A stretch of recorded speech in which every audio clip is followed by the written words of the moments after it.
मृत्यु के बाद आत्मा का सफर कैसा होता है? बस ये 5 ही होते हैं अंतिम यात्रा में साथ।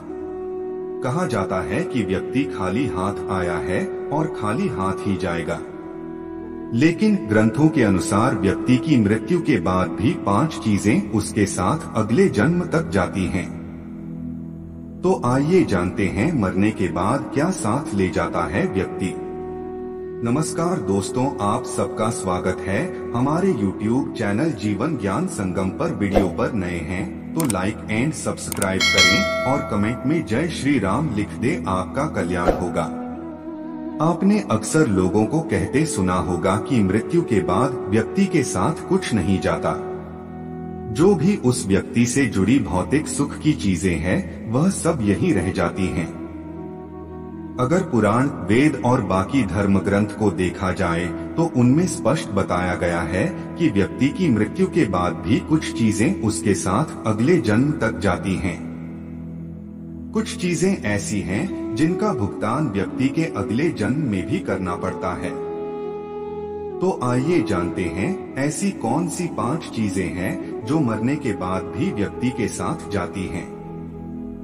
मृत्यु के बाद भी साथ जाता है ज्ञान।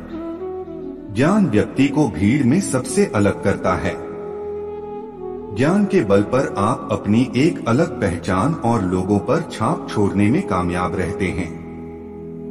इसलिए अपनी मृत्यु से पहले पहले आप जितना ज्ञान ले लेंगे वह आपके बहुत काम आएगा। दरअसल ऐसी मान्यता है कि जीवित रहते हुए व्यक्ति जो गुण सीख लेता है वह उसके साथ मृत्यु के बाद भी जाते हैं। इसलिए अपना समय खुद को अच्छा ज्ञान और गुण सीख में व्यस्त करें। श्री गीता में भी इस बात का जिक्र किया गया है कि ज्ञान और दान कभी नष्ट नहीं होता है। मृत्यु के बाद भी साथ जाता है कर्ज। धार्मिक ग्रंथों में बताया गया है कि कर्ज कभी भी व्यक्ति का पीछा नहीं छोड़ता। अगर किसी व्यक्ति ने आपका भला किया है तो उसका ये ऋण जैसा ही मौका मिले उतार देना चाहिए।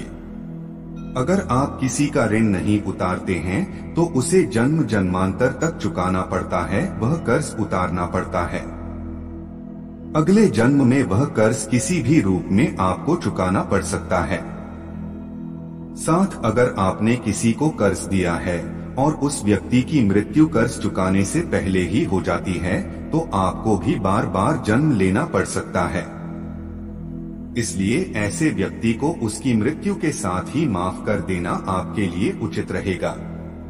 मृत्यु के बाद भी साथ जाती है वासना और मोह। ग्रंथों के अनुसार अगर किसी चीज को पाने की चाहत रखते हैं और वह चीज व्यक्ति को न मिले तो मृत्यु के बाद भी उस चीज की वासना उसका पीछा नहीं छोड़ती। सांसारिक सुखों की चाहत रखना वासना ही है। वासना को लेकर विष्णु पुराण में एक कथा भी मौजूद है। राजा भरत को अपने हिरण के बच्चे से बहुत प्यार था। उसी के बारे में सोचते हुए उसने प्राण त्याग दिए। अगले जन्म में राजा को खुद हिरण रूप में जन्म लेना पड़ा। इसलिए कामना और वासना को अपने मन में हावी नहीं होने देना चाहिए। साथ ही किसी भी चीज को लेकर अधिक मोह माया नहीं होनी चाहिए। मृत्यु के बाद भी साथ जाते हैं कर्म। गीता में कहा गया है कि मनुष्य जीवन बिना कर्म के संभव नहीं है। हर पल मनुष्य अच्छे ये बुरे कर्म करता है।